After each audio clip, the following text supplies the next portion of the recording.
بڑا انسان بننے کے لیے بڑا بچہ پیدا ہونا ضروری نہیں۔ پروفیسر البرٹ آئنسٹائن نے 20ویں صدی کی سائنس میں انقلاب برپا کیا، مگر اس کی زندگی کا آغاز نہایت ہی معمولی تھا۔ 3 سال کی عمر تک وہ بولنا شروع نہ کر سکا۔ بظاہر وہ ایک معمولی باپ کا بچہ تھا۔ 9 سال کی عمر تک وہ بالکل عام بچہ دکھائی دیتا تھا۔ اسکول کی تعلیم کے زمانے میں ایک بار وہ اسکول سے خارج بھی کر دیا گیا، کیونکہ اس کے استادوں کا خیال تھا کہ اپنی تعلیمی نااہلی کی وجہ سے وہ دوسرے طالب علموں پر برا اثر ڈالتا ہے۔ زیورخ کے پولی ٹیکنک میں اس کو پہلی بار داخلہ نہ مل سکا، کیونکہ آزمائشی امتحان میں اس کے نمبر بہت کم تھے۔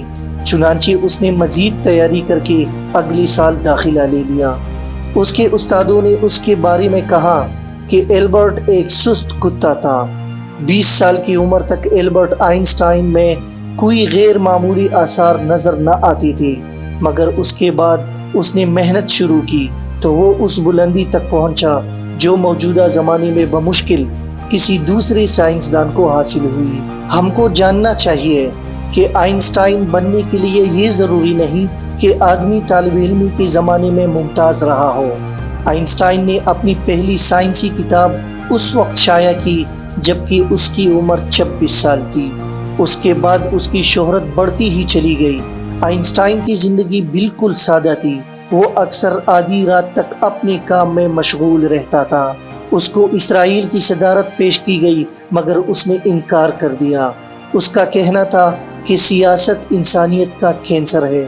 1933 میں اس نے ہٹلر کی جرمنی کو چھوڑ دیا تھا۔ ہٹلر کی حکومت نے اعلان کیا کہ جو شخص آئنسٹائن کا سر کاٹ کر لائے گا اس کو 20,000 مارک انعام دیا جائے گا۔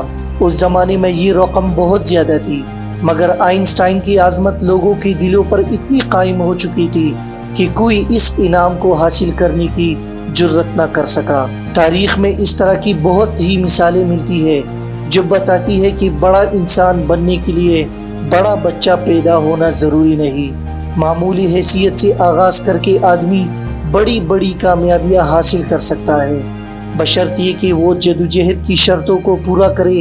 بلکہ وہ لوگ زیادہ خوش قسمت ہیں جن کو مشکل مواقع میں زندگی کا ثبوت دینا پڑے، کیونکہ مشکل حالات عمل کا محرک ہوتے ہیں۔ وہ آدمی کے اندر چھپی ہوئی صلاحیتوں کو بیدار کرتے ہیں۔ نیز زندگی کے بہترین سبق ہمیشہ مشکل حالات میں ملتے ہیں۔ اعلیٰ انسان راحتوں میں نہیں بلکہ مشکلوں میں تیار ہوتا ہے۔ حقیقت یہ ہے کہ خدا کی اس دنیا میں امکانات کی کوئی حد نہیں۔ یہاں کسی کو اپنے عمل کے لیے معمولی آغاز ملے تو اس کو مایوس نہیں ہونا چاہیے۔ معمولی حالات زندگی کا سب سے مضبوط زینہ ہے۔ تاریخ کی اکثر اعلیٰ ترین کامیابیاں معمولی حالات کے اندر ہی سے برآمد ہوئی ہے۔